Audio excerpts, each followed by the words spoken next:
Welcome back to Paige's Open Book. If you saw one of our previous vlogs, I'm going to link it up here. We announced that we are buying a house for the first time. We definitely learned a lot along the way, so we thought it would be helpful if there are any other first-time home buyers out there. We'll share our tips with you. Yeah. So before we get started, a little disclaimer here that we are most definitely not professionals. We are in no way giving you any sort of professional advice. Yes, any professional advice. We're not realtors, we're not real estate agents. We're not realtors.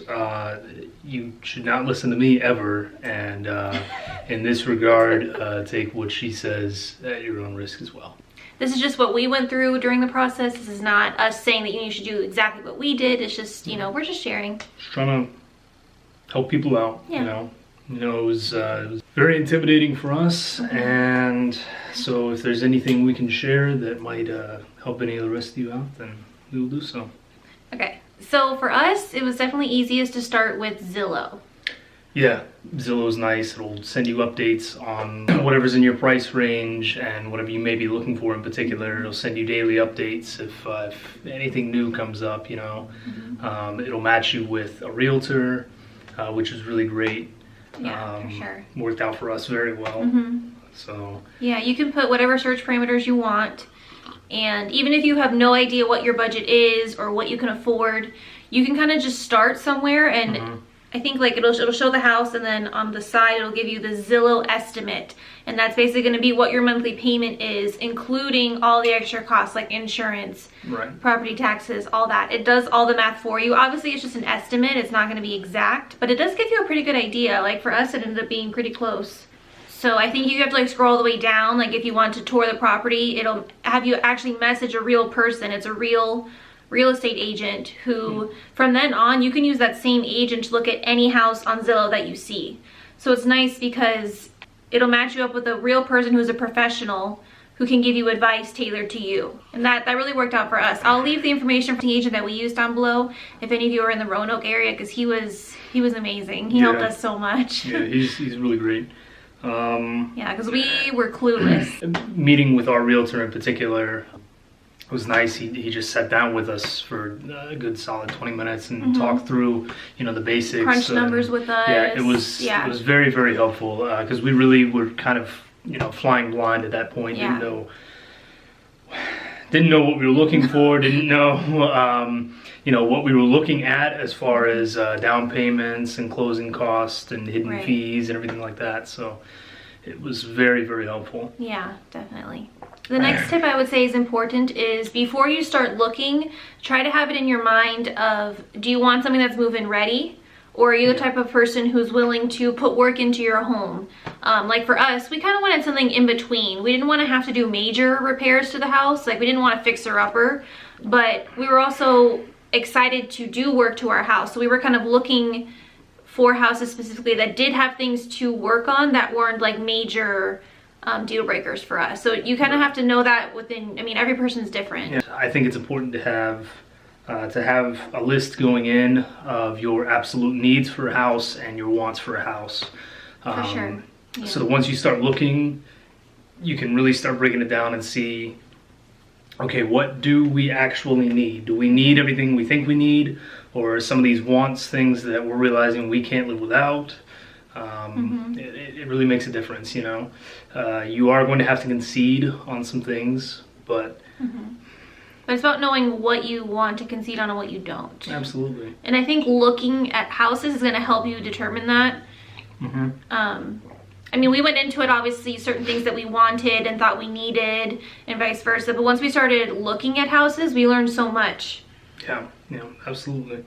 And, you know, that's the other thing is you might have this long list of, I have to have 4 bedrooms and 3 bathrooms. And then you find a place that's vastly different from what you expected, and it just feels right, you know. Yeah. For us, the other important part was taking notes, because folks, you're going to look at a lot of houses. And they're going to start to blur together. Absolutely, yeah. Yeah, taking notes is really important. Yes. We would even take notes before we went to look at the house. So just based on the pictures, we would take notes of like things that stood out to us to help us remember, okay, which house we're looking at again?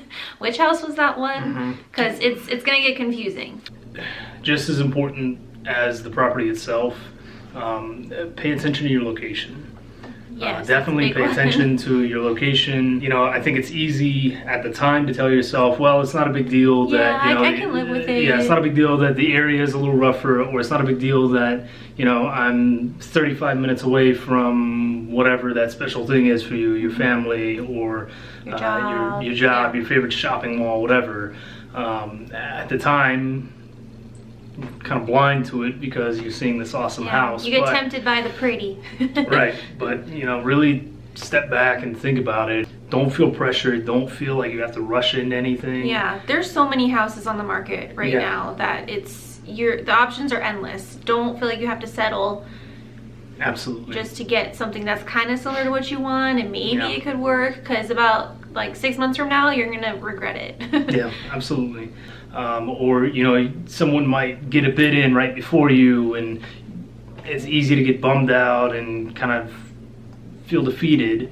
But that said, you're gonna find the place that's right for you, you know? Yeah. Like and you'll know it when you walk in. We had our list going in, and we wanted this, we wanted this, we wanted this. And we ended up finding a place that was, I think, pretty different than what we were expecting. It was very different. It didn't have a lot of things that we were anticipating that, you know, we wanted and needed. And there were other houses we walked into who said, this is great, we love it, it's awesome. And then, you know, we walked into this place, and I mean, she grabbed my hand and she knew right away, you know, this is what I want, this is the one. And that's, you're gonna have the same thing, you know, you'll fall in love or feel like you're falling in love with a lot of houses, but there's gonna be one in particular that just really jumps out at you once you get there. So just take your time with it. Yeah. Okay, now we talk about the fun part. The money. The money. So you definitely want to know from the get-go, like, can you afford more now? Because maybe you just got like a large sum of money, you can afford a larger down payment on the closing costs and everything like that. Or do you not have that much saved right now, but you definitely have more than enough to do your monthly payments? There's a government loan that we qualified for where it would contribute part of the down payment for us. So typically the down payment is like 3%. That's kind of your minimum, is 3.5 is about the minimum. Obviously, the more you can put down, the better. But there's something called an FHA loan that essentially your rates are going to be slightly higher, but you put 1% down, they put 2.5% down. The government does. The government does. So the man. Right. So that means you don't have to have as much ready up front. For us, like I said, going into this, we didn't really have any idea of what to expect. We didn't know what it was going to cost. From what we've learned, that 1% down, you're going to need that at a minimum. Again, if you can get 3-4%, you're in a much better situation. But don't get discouraged if you think, you know, oh, I need this incredible amount. Really what it comes down to, you find a place, you bid on, you put a bid in, they accept. From there, you're going to be asked to put a deposit down. The deposit is generally $500-600 for the title company. For the title company, right? It's generally $500-600. You're also going to pay an appraisal fee so that the mortgage lender can have someone take a look at the place, make sure that it's actually worth what you're offering, around $500-600 generally. And you know, it could vary in your area, maybe more, maybe less. This is just what obviously, it was for us. But for us, general idea, $500-600.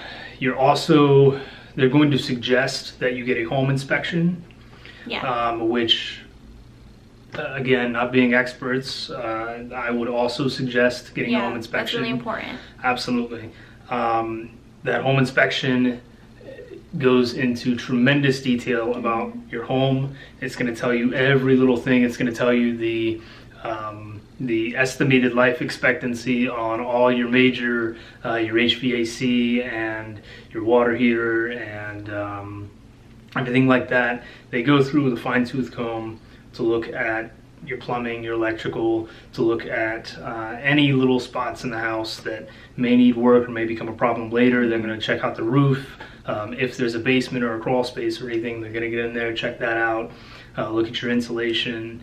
And very thorough. Absolutely. And it's nice because they tell you what would be nice if you got fixed, and they also tell you what like needs to be fixed before you moved in. Right. So yeah, if there's anything huge, anything major, foundation issues, or something that poses a significant danger or anything, then that's going to be a big red flag for them, and it'll kind of tells your realtor, okay, well, the current owners need to take care of this before we move on with this process. Yeah. The cost of that, again, depends on your area, depends on how large the house is, but that's going to be generally anywhere between $400 to $1,000. Obviously, the smaller the house, yeah, it depends on the the square less footage. expensive. Right. Yeah. Generally, it's based on the square footage and ease of access and all that sort of stuff. But around 1,000 square feet, you're probably looking at about $400 to $500. Yeah. They also tell you that it's optional for you to attend the inspection, and some people will tell you that, oh, most people don't even go, so don't worry about it. But we definitely recommend, especially if you're a first-time home buyer, you should attend the inspection. Absolutely. Because it's going to teach you a lot about the home that you're about to spend a lot of money on. Yeah. If you get a good inspector, then they're going to, break the it all home down for inspector. you. The home inspector, he's going to go through with you, and he'll show you, okay, this is your main water shutoff. This is where your breaker box is. For those who maybe know a little more on the technical side, it's nice to have another professional there who can go through it with you and maybe point some things out and that you answer didn't any notice. questions you have too. Yeah, that too. Yeah, like, hey, I noticed this looks like this. Is that something I can fix? And sometimes they'll tell you like, yeah, sure. All you have to do is A, B, and C. If you get a good inspector, very likely he'll kind of break it down for you. Say, your general ballpark is going to be this much to repair this, or I would suggest taking care of this before anything else. And so it's definitely helpful if you can go in there and kind of follow whoever it is around. Yeah, you're gonna get a lot of knowledge from them. Highly suggested. There's also a lot of negotiation that goes into especially like with the inspection too. Like even when you put in your offer, our real estate agent did this. He included in our offer that the people selling the home would account for up to $1,000 in repairs. Talk with your realtor, figure out what you guys can offer, because there's some negotiation that goes into that as well. You'll put in your bid and they'll counter, they'll refuse, or they'll accept. You could also negotiate the closing costs. So like, let's say for example, the people selling the home are asking $115,000. But you want them to pay the closing costs, that way you don't have to pay them if you don't have as much money up front. That's kind of how it was for us. Yeah. So instead of trying to offer less than what they're asking, offer what they're asking and say, okay, we're going to give you what you're asking, but we want you to pay closing costs. Or if you know that the neighborhood that you're shopping in is a very competitive market, you may want to offer more than what they're asking. So you definitely want to consult your real estate agent to help you know where you want to negotiate. Yeah, absolutely. You'll go through with your realtor. He or she will write up a list of the things that the seller needs to take care of before closing. And it's going to work the same way as when you put a bid in. I'm going to send that list off, say, okay, you need to take care of A through E. They're going to send it back, say, we'll take care of A, B, and D, but C and E are on you. And you negotiate, figure it out, and sign more paperwork, because there is a lot. There's a lot of paperwork. A lot of paperwork. Whew.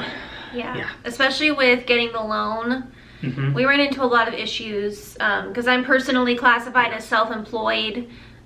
Even though I work for a company stationed out of Florida, I'm not technically their employee. I'm my own LLC and they pay me as an independent contractor. So because I'm self-employed, they ask for a lot more paperwork and evidence than if you just had like a W-2 from a regular company. So if you're self-employed, make sure that you do your research and that you have all your ducks in a row, all your paperwork sorted out before you go into this process. Very important also. Again, general rule could be different in your area, but generally speaking, if you are self-employed, you need to be self-employed for at least 1 full year. Otherwise, it doesn't matter if you're raking in $20,000-$30,000 a month. They're not going to count it. They're not going to count it. They're not going to give you a loan because they need to see that you are going to be able to sustain that business for at least that full year. The only way you can get around it is if you haven't been self-employed for a year, then you need to show that before you were self-employed, you have at least 3 years of experience in that same field. Yes. You might be able to get around it there. Potentially, but yeah, but it depends. It definitely depends, and there's really not a lot of wiggle room in that regard. For those of you working for a separate employer, really they just need to see that you have a job. Yeah, as long as that you have a job W-2s. and that you're not jumping jobs every 6 weeks or something. Yeah. Now they are going to ask to go back. I believe it's 3 years, 2 or 3 years. For your employment, for your housing, wherever you've been living the past 3 years.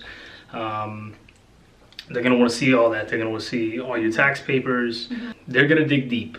Yeah. If they see anything questionable, then they're going to ask for proof. Any little thing. To kind of recap and put it all together, you're looking at deposit, probably about $500-$600. Appraisal, again, about $500-$600.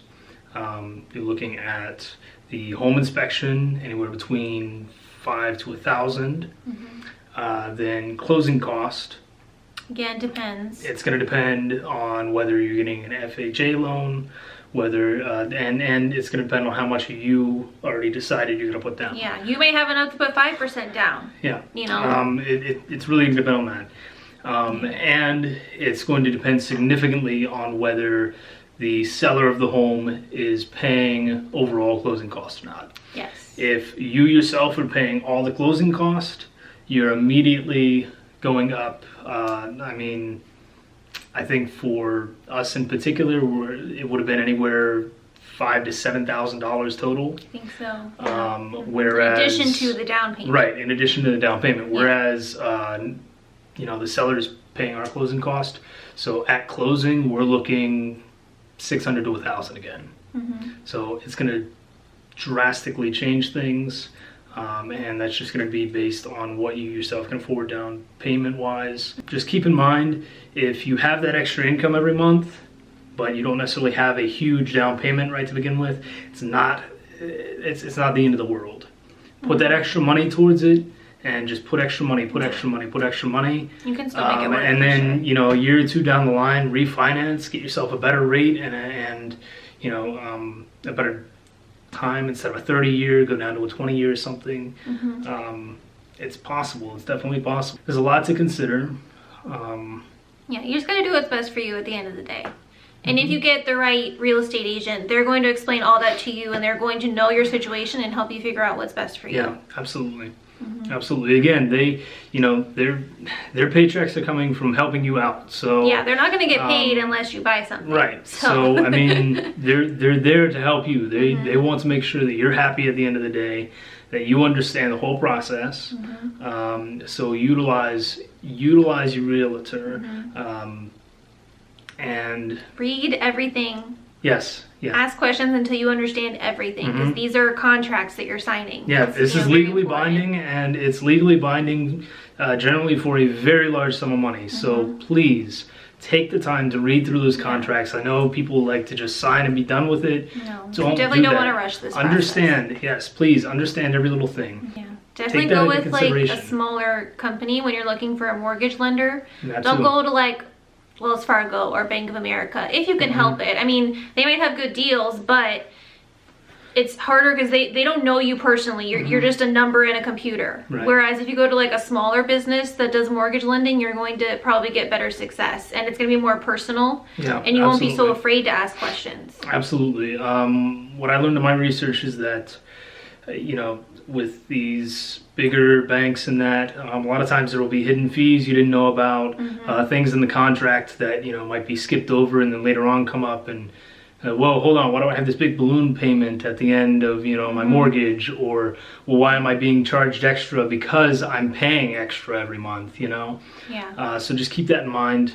And yeah, I mean, it's been great. We went with a small mortgage lender, and you know, this is a guy that he'll get in touch with me on the weekend, you know, through a text message, just see how things are going, just see if I have any questions, and it's been so nice. Yeah. You definitely want to find good people that understand what you want during the process, for sure. And like I said, we'll leave all their information down below just in case you're in the Roanoke area like us. You can use them the next time you want to look at a house, or the next time maybe if you want to refinance or something like that. We could even list the inspector that you have his contact information too. Yes, I do. Yeah, we could even list the inspector that did our home inspection. He was super helpful. Yeah, great. Yeah. Great people. Yeah, great it's all people. about the people that you connect with, for Absolutely. sure. Yeah, absolutely. Like I said, they're out there to help you, so take advantage of it. For sure. Don't be afraid to ask questions. I guarantee you that they've been asked the same question 1,000 times, but they don't mind answering again. Right. And no matter how silly or trivial it may seem, they've probably heard worse. Yeah. Don't be afraid. No. Yeah.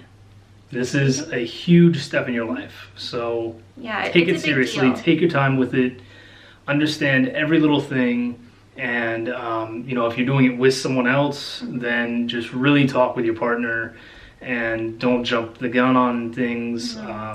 You know, just think about it, talk it over, see what's going to work for you, and see what's going to work for you 5 years down the line. So again, guys, you know, thanks for sitting and listening to us. I think we pretty much covered everything. Yeah, I mean, hopefully this helps. Yeah, just leave a comment up below with any questions. We'll be more than happy to answer. Give this video a like if you like hearing some more tips from us regarding the home buying process. We are going to be uploading a lot of content similar to this, so make sure you subscribe and turn on notifications so you don't miss our future videos. We're going to be posting a lot of moving vlogs, packing. We're going to show you an empty house tour. We're also going to vlog the whole closing day process with you guys. Because we actually close on May 7th, and we're filming this on April 26th. Yes. So we still have the closing day process to go through, so we'll definitely film that for you guys. And I think that's it. I think that's everything. Thank you guys for your support, and we'll see you guys next time. Bye.